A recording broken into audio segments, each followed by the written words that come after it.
Jadi budaya jalan kaki itu bisa tercipta, ya, bisa terpelihara dengan ya beberapa hal ini ya. Yang pertama kesadaran. Kemudian yang kedua,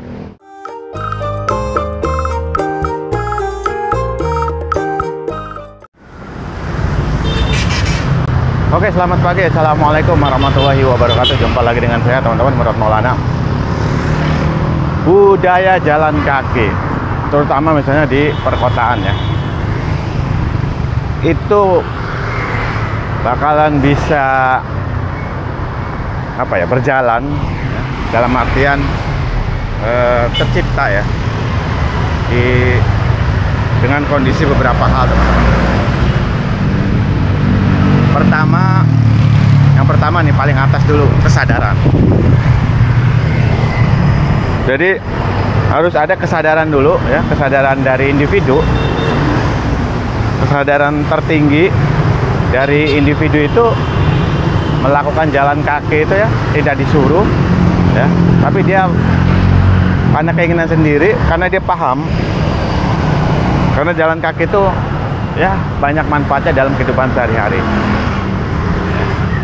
Nah, saya pernah membahas terkait kesadaran ini ya, teman-teman. Ada tipe orang yang sadar tapi tidak melakukan.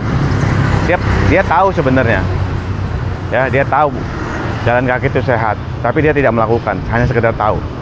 Kemudian ada yang tidak tahu tapi dia melakukan. Contohnya nih, di desa-desa orang tua kita zaman terdahulu, dia melakukan jalan kaki itu bukan karena pengen paham dengan segala manfaat dari jalan kaki, enggak. Jadi orang di desa itu kalau melakukan jalan kaki zaman dulu ya, dia jalan aja karena tuntutan pekerjaan atau apa ya, ke sawah atau ke apa, jalan kaki misalnya. Dia nggak tahu. Nah, ada lagi yang dia nggak tahu, nggak melakukan. Ini yang lebih parah. Itu.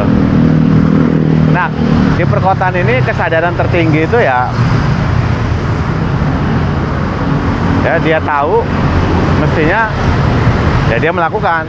Itu pertama ya, teman-teman, kesadaran. Jadi budaya jalan kaki itu bisa tercipta ya, bisa terpelihara dengan ya beberapa hal ini ya. Yang pertama kesadaran. Kemudian yang kedua, teman-teman, ya mungkin ini agak sedikit memaksa dengan aturan. Ya, dengan aturan, himbauan lah. Paling rendahnya himbauan deh. Melalui apa? Ya, misalnya melalui tempat kerjanya. Jadi peraturan itu dikeluarkan misalnya dari kantor, perusahaan, atau bahkan mungkin dari peraturan daerah kalau memang memungkinkan. Itu. Terus yang ketiga, fasilitas, teman-teman. Jadi kalau di perkotaan itu tidak dikasih fasilitas, sementara himbauan untuk jalan kaki harus dilakukan, ya kemungkinan banyak nanti bisa jadi alasan buat mereka-mereka yang biasa mager. Ngapain saya jalan kaki? Wong trotoarnya juga buruk misalnya. Ngapain saya jalan kaki? Misalnya nggak aman misalnya. Bahkan bisa jadi pembenaran dia untuk tidak melakukan jalan kaki. Jadi fasilitas itu penting, mulai dari ruang terbuka hijau, trotoar. Kemudian pastinya kesadaran dari para pengendara lainnya untuk memprioritaskan para pejalan kaki. Nah, itu penting banget tuh. Banyak yang nggak sadar dan nggak tahu. Bukan nggak tahu, kayaknya sih tahu, tapi mereka abai. Contohnya para pengendara motor yang naik ke trotoar. Sebenarnya dia tahu trotoar itu untuk pejalan kaki, tapi dia abai, langsung naik ke atas.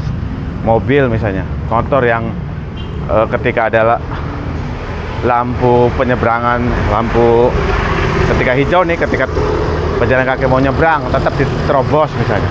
Dia sebenarnya tahu itu hijau itu untuk pejalan kaki yang diperbolehkan, mereka berhenti tapi tetap mereka abai. Itu. Ya itulah fenomena ya, teman-teman. Paling tiga hal itulah. Kesadaran, ya paling nggak ada peraturan atau mungkin himbauan. Dan yang ketiga fasilitas. Ya kayak ruang terbuka hijau, trotoar. Jadi budaya jalan kaki akan tercipta, teman-teman, ya, terpelihara juga. Ya wis, itu aja celoteh pagi kali ini, teman-teman. Ya,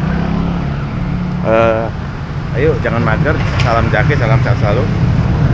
Wassalamualaikum warahmatullahi wabarakatuh.